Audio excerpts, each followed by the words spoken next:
नमस्कार दोस्तों, मेरा नाम है जय। Welcome to agri. आज हम बात करेंगे कुछ ऐसी क्वेरीज की जो बच्चों को बहुत परेशान कर रही है, क्योंकि उनके एग्जाम बहुत पास आ चुके हैं। तो वो कुछ स्ट्रेटेजी जानना चाहते हैं, वो जानना चाहते हैं कि किस तरह से इस ऑब्स्टिकल को टैकल किया जाए। तो इतना कुछ भी नहीं है, डरने की बात नहीं है।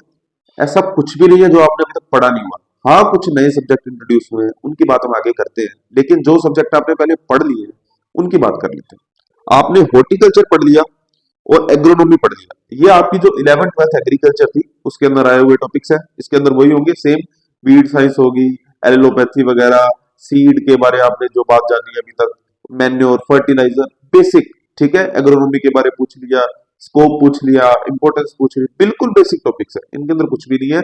ज्यादा से ज्यादा पीवाईक्यूज पे ध्यान दीजिए। आप पीवाईक्यूज के लिए आप एग्रीकल्चर का जो हमारा चैनल है, आई एग्री क्लासेस का, टेलीग्राम पे, उसके अंदर हमने काफी सारे पीवाईक्यूज के, आपको कह सकते हैं कि क्विजेज डाले हुए हैं। तो आप क्विजेज को बार बार सोल्व कीजिए, क्विजेज को चेक कीजिए। चेकआउट करेंगे तो आपको जो कीवर्ड्स पे कमांड बनेगी, आपके जो ऑब्जेक्टिव टाइप क्वेश्चंस है उन पे कमांड बनेगी, जो आपके नंबर और इंक्रीज करेगा, क्योंकि वो पुराने एग्जाम्स में आए हुए हैं और वही मैंने आपके सामने रख दिए। तो बार बार रिपीट ही होंगे, तो डरने की कोई बात नहीं है। आपका ऑब्जेक्टिव टाइप क्वेश्चन जो है वो काफी पोर्शन जो है आपका मजबूत हो जाएगा, स्ट्रॉन्ग हो जाएगा। तो वहां से आपको जो मिड टर्म वगैरह में अच्छे नंबर मिल जाएंगे। अगर आपके ऑब्जेक्टिव टाइप क्वेश्चंस आपके एंड टर्म में भी पूछे जाते हैं तो वहां पे भी आपको काफी वन लाइनर में भी हेल्प मिलेगी। तो अब बात करें कि हॉर्टिकल्चर, फंडामेंटल ऑफ हॉर्टिकल्चर की बात करते हैं। सबसे पहले इसमें क्या इंपॉर्टेंट है, क्या कुछ आएगा। मैंने आपका सिलेबस देखा और वो सिलेबस के अकॉर्डिंग मैं देख रहा हूँ कि पीवाईक्यूज में जो क्वेश्चन पूछे गए हैं वही बार बार रिपीट हो रहे हैं। तो आप सिर्फ पीवाईक्यूज में पूरे के पूरे एग्जाम में जो एनालिसिस किया, मेरे को यही पता लगा कि पीवाईक्यूज बार बार रिपीट हो रहे हैं। तो आप पीवाईक्यूज को ही कंसीडर करो। अभी टाइम बहुत कम है, ना ही नोट्स बनाने का टाइम है, ठीक है, ना ही कोई इनसे कुछ ज्यादा सीखने का टाइम है। और अगर को आप कुछ सीख रहे हैं तो वो हम मैथ्स में ही सीखेंगे, अभी जो भी सीखेंगे। अभी आप क्या कीजिए, इनको तो बस हल्की फुल्की रीडिंग लगाइए। बार बार जो क्वेश्चन रिपीट हो रहे हैं पीवाईक्यूज में उनको सोल्व कीजिए। और मैं तो कहता हूँ एक पीवाईक्यू निकालिए, जैसे आपने एक पीवाईक्यू निकाला 2022 का, ठीक है, 2022 का पीवाईक्यू निकाला, अब आप उसको निकालिए और अगर वो 2 घंटे के अंदर कोशिश कीजिए कि उसको आप क्या करेंगे, सोल्व करेंगे। आप जो लिख रहे हो, ठीक है, उसके बाद आप उसके आंसर चेक करो, बुक से आंसर चेक करो कि आपने जो आंसर लिखा क्या वो सही लिखा। ठीक है, आपकी जो आंसर की क्वालिटी थी क्या वो बिल्कुल सही थी। तो उस क्वालिटी को चेक करते हुए आप सारे के सारे पीवाईक्यू सॉल्व कीजिए। और जब आप सोल्व करेंगे और चेक करेंगे तो आपके सारे के सारे क्वेश्चन से एक बार सिलेबस का अपने आप रिवाइज हो जाएगा आपका। ठीक है, पूरा का पूरा सिलेबस रिवाइज हो जाएगा। ऐसे ही हॉर्टिकल्चर में होगा, ऐसे ही एग्रोनॉमी में होगा, ऐसे ही सोयल साइंस में होगा। तो जो आपका हॉर्टिकल्चर और एग्रोनॉमी है, ये तो आपका 11th 12th में पढ़ा हुआ एग्रीकल्चर है। एग्रीकल्चर की जो आपकी बुक थी 11th 12th की, वही सेम है, उससे भी आधा डाटा।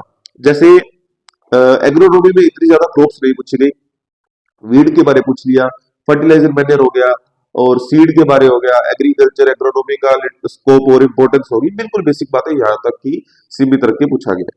और जब हॉर्टिकल्चर की बात करते हैं तो इसके अंदर भी इरिगेशन मेथड्स वगैरह पूछ लिए, ठीक है, ऑर्नामेंटल मेडिसिनल के इंपॉर्टेंस पूछ लिया, आपको हॉर्टिकल्चर का इंपॉर्टेंस पूछ लिया, ठीक है, डोरमेंसी वगैरह पूछ लिया, बस नॉर्मल बातें की हुई है। और ऑर्चार्ड एस्टेब्लिशमेंट के बारे में पूछ लिया, मेथड ऑफ प्रोपेगेशन पूछ लिया, बस ये बेसिक। और ये ऐसे टॉपिक्स हैं जिनमें आपको डायग्राम्स बनाने हैं और ज्यादा से ज्यादा इसमें फिलर डालना है, इसके आंसर को लिखना है। मेरे को तो ये डर है कि आपको इतना आता होगा कि आपका कहीं एग्जाम छूट ना जाए, आपको लगेगा कि ये टाइम कम है। ठीक है, तो आप पीवाईक्यूज को कीजिए, बार बार जो क्वेश्चन रिपीट हुए हैं उनको पढ़िए और सोल्व कीजिए। मैं तो कहता हूँ पहले सोल्व कीजिए फिर उनको पढ़िए, ताकि आप कहाँ स्टैंड कर रहे हैं आपको पता लगे, आपको खुद को कॉन्फिडेंस आए कि हाँ ये तो मुझे आता था, इसमें इतना कुछ भी नहीं था, तो मैं इसको एक बार नॉर्मल रीडिंग के साथ क्लियर कर सकता हूँ। या रीडिंग ना भी की जाए तो जो पीवाईक्यूज के अंदर आपको क्वेश्चन मिल रहे हैं सिर्फ उनकी रीडिंग की जाए तो आपका ऑलमोस्ट सिलेबस डन हो जाएगा। और उसी में से ही अगला जो आपका जो आने वाला क्वेश्चन पेपर है वो डिट्टो वैसे ही आएगा जो आपने अभी तक पीवाईक्यूज में पढ़ा। अब बात करते हैं सोइल साइंस की। सोइल साइंस आपका एग्रीकल्चर केमिस्ट्री का टॉपिक है, एग्रीकल्चर केमिस्ट्री का। तो कुछ बच्चे मैथ्स के चक्कर में इतना मैथ्स को मतलब डरने लग जाते हैं मैथ्स से, मैथ्स पे इतना ध्यान देते हैं कि एग्रीकल्चर केमिस्ट्री को भूल जाते हैं कि एग्रीकल्चर केमिस्ट्री हमारा वीक सब्जेक्ट रहा है 12th में। एग्रीकल्चर वालों की केमिस्ट्री वीक होती है, तो एग्रीकल्चर केमिस्ट्री वाला टॉपिक है सोइल साइंस, कहीं आप इसे एग्रोनॉमी से रिलेट कर दो और सोइल साइंस को आप छोड़ दो। मैंने मैथ्स में तो इतनी बैक नहीं देखी मैंने किसी बच्चे की, सोइल साइंस में उल्टा ज्यादा देखी है। तो सोइल साइंस को बच्चा कंसीडर नहीं करता। आप अभी अगर फोकस करना चाहते हो तो मेरी आपको पर्सनल राय है कि आप सोइल साइंस पे थोड़ा फोकस करो। सोइल साइंस के की टॉपिक्स निकालो, सोइल साइंस के पीवाईक्यूज देखो, उनको पहले सोल्व करो, फिर आप देखो कि आपने जो आंसर लिखा है कहीं वो एग्रोनॉमी से रिलेटेड तो नहीं लिख दिया, क्योंकि हमें सोइल साइंस से रिलेटेड ही लिखना है।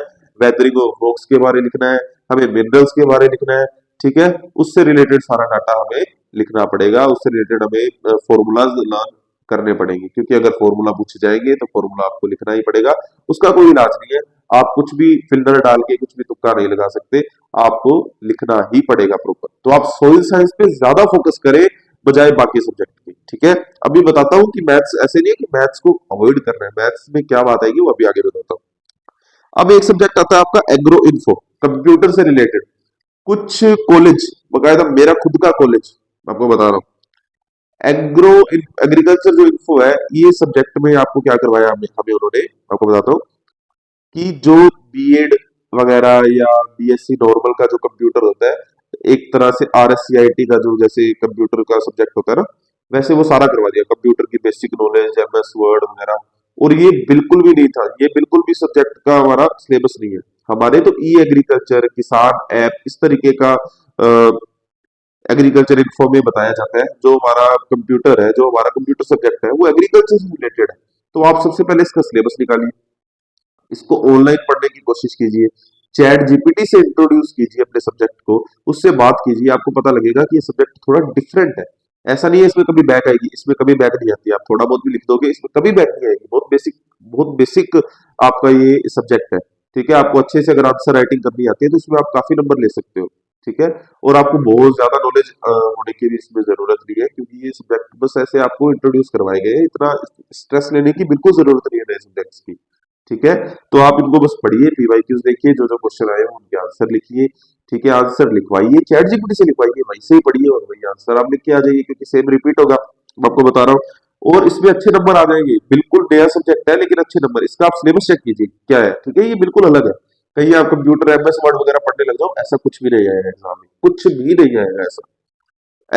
इंग्लिश की बात करते हैं, एग्रीकल्चर इंग्लिश, इंग्लिश में क्या है, इंग्लिश क्यों दी है पहले बात। हिंदी मीडियम वाले बच्चों को काफी डाउट होता है इंग्लिश क्यों आ गई, इंग्लिश का क्या चक्कर है यहाँ पे। इन फ्यूचर आप रिसर्च लिखोगे, एमएससी में जाओगे, वो एक्सपेक्ट कर रहे हैं कि आप हायर स्टडी में करोगे, तो आप साइनोप्सिस लिखोगे, फाइल्स बनाओगे अभी इसमें भी, ठीक है। वाइवा वगैरह होता है, तो वो आपसे एक्सपेक्ट करते हैं कि आप जो रिसर्च लिखोगे वो इंग्लिश में लिखोगे, इंग्लिश में सब चीज एक्सप्लेन करोगे, पीपीटी जो बनेगी वो सब इंग्लिश से ही होगी। आपका इंग्लिश मजबूत करने के लिए, इंग्लिश में आपकी कॉम्प्रिहेंस करने के लिए, ताकि आप इंग्लिश को अच्छे से समझ पाओ, इंग्लिश को लिख पाओ और इंग्लिश में ही समझा पाओ, ठीक है। इसलिए इंग्लिश आपको इंट्रोड्यूस करवाया है। इंग्लिश आपकी एक तरह से ऐसे कह दें कि वो आपकी ऐसी लैंग्वेज में पकड़ बनाना चाहते हैं जो यूनिवर्सल है, ओके। इस तरीके लिए इसीलिए इंग्लिश दिया गया, ये भी कोई बहुत ज्यादा हार्डर या हार्ड साइड नहीं जाएगा, ठीक है। ये एक छोटा सा ऑब्स्टिकल है जिसमें आपको थोड़ा बहुत इंग्लिश लिखनी आनी चाहिए। और इसकी मैंने रिलेटेड 3 वीडियोस मैंने डाली है चैप्टर से रिलेटेड, बहुत ज्यादा तो नहीं बताया मैंने उसके अंदर, लेकिन कोर स्टोरी बता दी है, क्योंकि कॉपीराइट इश्यूज आ जाते हैं उसमें, तो मैंने कोर स्टोरी बता के आपका जो ये इंग्लिश के 3 चैप्टर है वो करवा दिए। अब जो एप्लीकेशंस वगैरह या ग्रामेटिकल जो सॉल्यूशंस आपको करने पड़ेंगे वो आपको खुद ही करने पड़ेंगे, ठीक है। अब बायो और मैथ्स की बात करते हैं। जिन बच्चों ने नॉन मेडिकल से एग्रीकल्चर में शिफ्ट लिया वो तो करेंगे बायो, और जिन बच्चों का बैकग्राउंड बायो से था, एग्रीकल्चर से था, वो करेंगे इस बार मैथ। ये सबसे ज्यादा शॉकिंग होता है एग्रीकल्चर वालों के लिए, बिकॉज कुछ बच्चे, क्या ज्यादातर बच्चे ऐसे होते हैं जो मैथ्स के डर से एग्रीकल्चर लेते हैं कि हमें मैथ्स कभी ना करनी पड़े जिंदगी में। और ये जो बीएससी सेमेस्टर फर्स्ट है, ये उनको चौंका देता है मैथ्स डाल के। तो इसमें मैथ्स की क्या बात है वो बात करते हैं। सबसे पहले चलो मैथ्स की बात करें। मैथ्स में बच्चों का ये होता है कि मैट्रिक्स जो टॉपिक है वो कंपैरेटिवली इजी पड़ता है बच्चों को, क्योंकि इसके अंदर मल्टीप्लिकेशन वगैरह नॉर्मल है, तो मैट्रिक्स बच्चों को थोड़ा इजी पड़ता है। मैट्रिक्स करना चाहिए, बिल्कुल करना चाहिए, मैट्रिक्स अच्छा टॉपिक है। 15 नंबर तक का, 15 मार्क्स का क्वेश्चन मैट्रिक्स से आ जाएगा, मैं इतना मान के चलता हूँ, इससे ज्यादा तो नहीं मान के चलता, इतना मान के चलता हूँ आ जाएगा। तो क्या इससे सिर्फ हम पास हो जाएंगे, हमारी मैथ्स निकल जाएगी? नहीं, निकल सकती है, शायद और ज्यादा पोर्शन आ जाए, लेकिन मैं इतना मान के चलता हूँ, एक्सपेक्टेड है मैक्सिमम 15 नंबर का आ जाएगा, ठीक है। तो अब क्या करें, मैथ्स को कैसे निकालें? एक आता है लिमिट टॉपिक का नाम, लिमिट फंक्शन, फैक्टर्स, ये 3 टॉपिक है आपके मैथ्स में। ठीक है, ये इजी है, ऐसे समझो कि एक एक दिन में हो जाएंगे ये टॉपिक। कितने दिन में? एक एक दिन में आप ये टॉपिक कर सकते हो, इतने इजी है। लेकिन जो आपको करना है, इनको तो आपको बस पढ़ना है एक एक बार, और जो मेन टॉपिक आपने करना है वो करना है डिफरेंशिएशन। ओके, डिफरेंशिएशन करना है।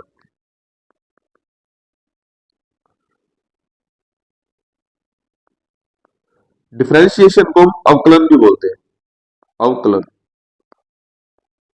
डिफरेंशिएशन को हिंदी में अवकलन बोलते हैं। इस टॉपिक को आपने अपना क्या करना है? सॉलिड करना है, क्योंकि लास्ट के जो आपके 30 मार्क्स के क्वेश्चंस हैं, लास्ट के 15-15 नंबर के 2 क्वेश्चन आएंगे। ठीक है, तो टोटल 30 मार्क्स का क्वेश्चन होगा। ये सारे के सारे कहां से आएंगे? डिफरेंशिएशन से आएंगे। ठीक है, ऑप्शनल क्वेश्चन होंगे, आप चूज कर सकते हो दोनों में से कौन सा करना है। कभी कभी तो एक डिफरेंशिएशन का एक मैट्रिक्स का होगा, और कभी कभी एक डिफरेंशिएशन का और दूसरा इंटीग्रेशन का होगा। इंटीग्रेशन को कभी हाथ नहीं लगाना, अगर आपकी मैथ्स बहुत वीक है, इंटीग्रेशन को कभी हाथ नहीं लगाना। लेकिन डिफरेंशिएशन ऐसा टॉपिक है जो आप कर सकते हो, इजी पड़ेगा। कैसे पड़ेगा? इसके 10 से 15 रूल्स है मैक्सिमम। 10 से 15 रूल्स, पहले आप उनका रट्टा लगाइए। 10 से 15 रूल्स को एक पेज पे लिखो, आप सर्च करोगे डिफरेंशिएशन रूल्स तो आपको मिल जाएंगे गूगल पे डायरेक्ट, या यूट्यूब पे भी मिल जाएंगे। किसी वीडियो में आपको रट्टा मारने के भी ट्रिक्स बता देंगे वो। 10 से 15 रूल्स आप रट्टा मार लो, उसके बाद आप डिफरेंशिएशन स्टार्ट करो। और मेरी मानो तो डिफरेंशिएशन तब स्टार्ट करो जब पहले आप रट्टा लगा के लिमिट, फंक्शन और फैक्टर्स कर लो। ये तीनों टॉपिक एक एक दिन के टॉपिक है, इनको कर लेना। उसके बाद आप 10 से 15 रूल्स का रट्टा लगा के डिफरेंशिएशन को स्टार्ट कर दो। आपके पास ज्यादा टाइम तो नहीं है, लेकिन मैं मान के चल रहा हूँ अगर आपको मैथ से कुछ ज्यादा डर लग रहा है तो आप इस तरीके से चलोगे। जब आप 10 से 15 रूल्स का रट्टा लगा के डिफरेंशिएशन स्टार्ट करोगे, अब मैं मान के ये भी चल रहा हूँ कि आपको आंसर नहीं करना आएगा, फिर भी सपोज आप खुद को बिल्कुल ही वो क्या कर रहे हो, डाउन समझ रहे हो मैथ में, फिर भी आप क्या कर रहे हो, अगर आप स्टेप बाय स्टेप लिख रहे हो, आपका आंसर गलत आ रहा है, डजंट मैटर, आप स्टेप बाय स्टेप लिख रहे हो, मैथ्स में आपको हर स्टेप का नंबर मिलता है। अब डिफरेंशिएशन एक क्वेश्चन 50 नंबर का आएगा अगर, तो आपको हर स्टेप बाय स्टेप अगर आप थोड़ा बहुत भी चलोगे, अगर आप फॉर्मूला भी डालते हो, तो भी आपको कम से कम 3-4 नंबर आप ले जाओगे। और अगर आपका सिर्फ आंसर गलत होता है और बाकी सारे स्टेप सही जा रहे हैं, तो आप 13 to 14 मार्क्स भी इसके अंदर ला सकते हैं। और वो जानते हैं कि एग्रीकल्चर वालों की मैथ थोड़ी कम है, तो वो आप पे खुला हाथ रखते हैं, नंबर बांटते हैं आपको। ठीक है, तो आप डिफरेंशिएशन करना, डिफरेंशिएशन को अवॉइड नहीं कर सकते। डिफरेंशिएशन आपको पढ़ना ही पड़ेगा। एकमात्र स्ट्रेटजी यही है मैथ्स निकालने की, कि आप मैट्रिक्स और डिफरेंशिएशन को मजबूत कर लो। लिमिट, फंक्शन, फैक्टर्स, ये बहुत ही इजी टॉपिक्स है। इनको अगर आप कर लेते हो तो आपको 2-4 नंबर और मिल जाएंगे। नहीं भी कर पाते, लेकिन इनके बेस पे आपका एक मैथ का बेस बनेगा, और इनके बेसिस पे आप डिफरेंशिएशन को और भी ज्यादा मजबूत कर पाओगे, पकड़ बना पाओगे। और अगर आपने डिफरेंशिएशन एक बार कर लिया, 70% भी डिफरेंशिएशन आपने करना सीख लिया, तो मैथ्स में आप अच्छे नंबर लेके जाओगे। आप, मैं बात नहीं कर रहा सिर्फ पास होने की, आपके अच्छे मार्क्स आएंगे, क्योंकि डिफरेंशिएशन आपको 30 to 50 मार्क्स तक का तो डिफरेंशिएशन आने के चांस है। और मैट्रिक्स कर लिया तो 50 मार्क्स तो आपके 100% आएंगे। और उसके बाद आप 70 तक स्कोर कर सकते हो, अगर आपकी पी वाई क्यूज या ऑब्जेक्टिव टाइप क्वेश्चंस में पकड़ हो जाए। क्योंकि ऑब्जेक्टिव टाइप क्वेश्चंस में आपको डिफरेंशिएशन के फॉर्मूलाज पूछे जाएंगे। ठीक है, डिफरेंशिएशन का डायरेक्ट फॉर्मूला पूछा जाएगा, और आप फॉर्मूला रट के भी, आप ऐसे समझ लो कि आप 3-4 नंबर तो आप डायरेक्ट फॉर्मूला से ला सकते हो। अगर आप किसी भी टॉपिक का सिर्फ फॉर्मूला पकड़ के चलो और फॉर्मूला को अप्लाई कर दो क्वेश्चन में, तो आपको उसका नंबर मिलेगा। मैथ्स में ऐसे स्टेप के नंबर मिलते हैं। तो कोई बात नहीं है, आप क्वांटिटी रखो। ठीक है, चाहे क्वालिटी थोड़ी कम हो, आप क्वांटिटी रखो, आपको कुछ ना कुछ मिलेगा। कहीं ना कहीं आप किसी ना किसी का आंसर भी निकाल दोगे। बस कुछ दिन की प्रैक्टिस है, आपको सिर्फ 1 वीक चाहिए मैथ्स में। और मैं अपना बताऊं तो मैंने शुरू में जैसे मेरी क्लासेस, जो टीचर था मुझे एक अच्छा मिल गया था, उन्होंने मेरे को बताया था, गाइड किया था, वही सेम तरह की गाइडेंस मैं आपको दे रहा हूँ। डिफरेंशिएशन पे पकड़ बनाइए। ठीक है, बहुत हेल्पफुल है, बहुत ज्यादा हेल्पफुल है। और उसके बाद स्टेप के आपको नंबर मिलेंगे, तो इसमें कोई दिक्कत वाली बात नहीं है। इसके भी आप क्या कर सकते हैं, अगर आपने एक बार डिफरेंशिएशन सीख लिया, मैट्रिक्स सीख लिया, अब आप पीवाईक्यूज निकालिए। खुद पहले सोल्व कीजिए, खुद सोल्व कीजिए, उसके बाद अगर आपको आपको लग रहा है कि आपने गलत किया सही किया चेक करना है, तो आप मुझे भेजिए पर्सनली, आप मुझे उसके आंसर की फोटो भेजिए, मैं खुद चेक कर लूंगा। और भी अगर कुछ पॉसिबल हो सकता है, आपकी जितनी मदद हो सकती है मैं आपकी मदद करूंगा, ठीक है। आप पीवाईक्यूज निकालिए, सबसे पहले आप ये इनका स्टडी कीजिए, डिफरेंशिएशन में थोड़ी सी कमांड लाइए, फिर आप पीवाईक्यूज निकाल के डिफरेंशिएशन और मैट्रिक्स के क्वेश्चन कीजिए, और फिर आप देखिए, मैं आपको बता दूंगा कि आपके कितने मार्क्स बन रहे हैं आपके पीवाईक्यूज के अकॉर्डिंग। ओके, पीवाईक्यूज अगर आप चाहिए तो आप हमें आई एग्री के टेलीग्राम चैनल पे आप जुड़िए, मैं आपको वहां पे सब सब्जेक्ट के पीवाईक्यूज प्रोवाइड करवा दूंगा, और नहीं तो लिंक्स तो प्रोवाइड करवा ही दूंगा। अब बात करते हैं एग्रोन की हेरिटेज की। एग्रोन 112 हेरिटेज, हेरिटेज का मतलब होता है विरासत, मतलब आपको एग्रीकल्चर के पास्ट के बारे लिखना है। एक तरह से पास्ट में जो भी एग्रीकल्चर के हमारे क्रॉपिंग सिस्टम रहा, या किस तरह के हम इक्विपमेंट यूज करते थे, उनके बारे में बात की गई है। ज्यादा से ज्यादा डेट्स के बारे में क्वेश्चन आएगा, या पास्ट में हमारी जो हमें अभी तक जो हमने इम्प्रूव किया है उसके बारे, या पीछे हम पहले कैसे करते थे अपनी एग्रीकल्चर खेती कैसे करते थे, कल्टीवेशन हमारा कैसा था, कौन कौन सी फसल हम ज्यादा ग्रो करते थे, इंडिया का एग्रीकल्चर से रिलेटेड क्या पास्ट है, बस उसी की बात की गई है। तो हेरिटेज को आप पढ़ सकते हो, एक सिंपल रीडिंग के साथ आप हेरिटेज कर सकते हो। हेरिटेज मेरे ख्याल से 8 से 10 पेजेस से ज्यादा का नोट्स ही नहीं है, ठीक है, हेरिटेज में बहुत ज्यादा नहीं है। पीवाईक्यू से आपको मिलेगा देखने को, आपको आइडिया लग जाएगा कि आपको कहां से पढ़ना है। आप पीवाईक्यू से आप काम कीजिएगा, पीवाईक्यू निकालिए, इसको तो सोल्व भी मत करना, पीवाईक्यू से क्वेश्चन देखिए, जहां आपको हेरिटेज की बुक मिल जाएगी, बहुत पतली सी बुक होगी हेरिटेज की, उसके अंदर आपको पता लग जाएगा यहाँ से क्वेश्चन पूछा जा रहा है, ठीक है। अपने टीचर्स के पास जाइए और वो बुक में से निशान लगवा लीजिए जहां से ये क्वेश्चन आया। आप पूछ लो सर ये क्वेश्चन का आंसर कहाँ मिलेगा, तो आपको वो बता देंगे इस चैप्टर में मिलेगा। अगर आपको बिल्कुल भी हेरिटेज का अभी तक आपने कुछ भी नहीं पढ़ा, ठीक है, तो आपको वहां से भी मिल जाएगा सारा डाटा। तो पीवाईक्यूज के अकॉर्डिंग आप हेरिटेज को तैयार कीजिएगा।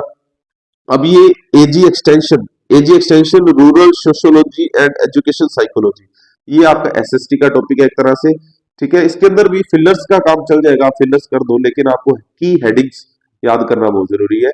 आप हेडिंग्स पे ज्यादा फोकस करना, और इसको डिटेल में तो कैसे आप खुद फिलर करके लिख दोगे, एक तरह से एसएसटी का टॉपिक है, ज्यादा कॉम्प्लिकेशन से भरा हुआ नहीं है। लीडरशिप वगैरह के बारे में बात करता है नॉर्मली, अगर आपसे समझी जाए तो आप क्या करना, इसके भी पीवाईक्यूज निकाल लेना और पीवाईक्यूज के अकॉर्डिंग इसको पढ़ लेना। और मेन इसके टॉपिक कुछ ये लीडरशिप वगैरह और सोशियोलॉजी से रिलेटेड ही मेन टॉपिक्स आएंगे। सोशियोलॉजी से आपसे पूछ लिया जाएगा किस तरह की लैंग्वेज से ड्राइव हुआ है ये वर्ड, तो ये सोशियोलॉजी जो है ये लैटिन ग्रीक दोनों लैंग्वेज से मिलकर ड्राइव हुआ है, क्योंकि सोशियोलॉजी ये तो है ग्रीक लैंग्वेज का, ये है लैटिन लैंग्वेज का, ठीक है, तो इसीलिए ये लैटिन और ग्रीक दोनों से मिलकर बना है। इस तरह के क्वेश्चंस आपको ऑब्जेक्टिव टाइप मिल जाएंगे, आ जाते हैं, ठीक है, ज्यादा मुश्किल नहीं है, इतना कुछ भी मुश्किल नहीं है। और ह्यूमन वैल्यू एथिक्स नाम का जो ये आपका सब्जेक्ट है, ये आपको, मेरे को तो कभी नहीं पढ़ाया गया कॉलेज में, आपको भी शायद ही पढ़ाया जाए, तो इसकी मैंने एक नोट्स की पीडीएफ आपको प्रोवाइड करवाई है। अब वो पीडीएफ पूरी की पूरी तो 30 पेजेस है उसके अंदर, ठीक है, टोटली 30 पेजेस है, और 30 पेजेस को आप पढ़ना चाहो तो आप इस हिसाब से लगा लो अंदाजा कि आप पूरा मत पढ़ो, आप उतना ही पढ़ो जितना पीवाईक्यूज के अंदर क्वेश्चंस दिए हुए उस अकॉर्डिंग, ठीक है, तो टाइम बहुत कम है। पूरा पढ़ना चाहो तो आपकी मर्जी है, मैंने आपको वो पीडीएफ डाल दी है, आप उसको चेक कर लेना। इंग्लिश में शायद मेरे पास नहीं है, मैंने हिंदी मीडियम वालों के लिए डाली है, आप मेरे को कमेंट करके बताइए अगर इंग्लिश में भी आपको सारा डाटा चाहिए हो, तो मैं आपको कोशिश करूंगा प्रोवाइड करवाने की। तो इंपॉर्टेंट टॉपिक्स क्या है, ये भी बच्चों के क्वेश्चन है, इंपॉर्टेंट टॉपिक्स, फिर वही बात, पीवाईक्यूज के अंदर जो है सब इंपॉर्टेंट है।